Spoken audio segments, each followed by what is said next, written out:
Hello guys, in this video I am going to show you how to set a work address in the Fonacab Belfast application.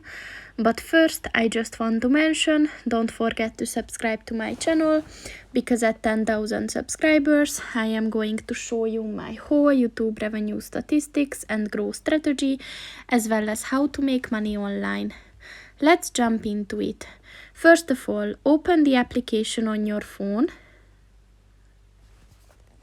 And then click on the person button at the top of the page on the right. And then click on the settings button.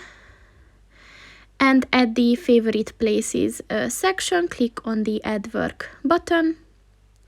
So first you have to enter the address, of course. And then there's a nickname set for this, which is work.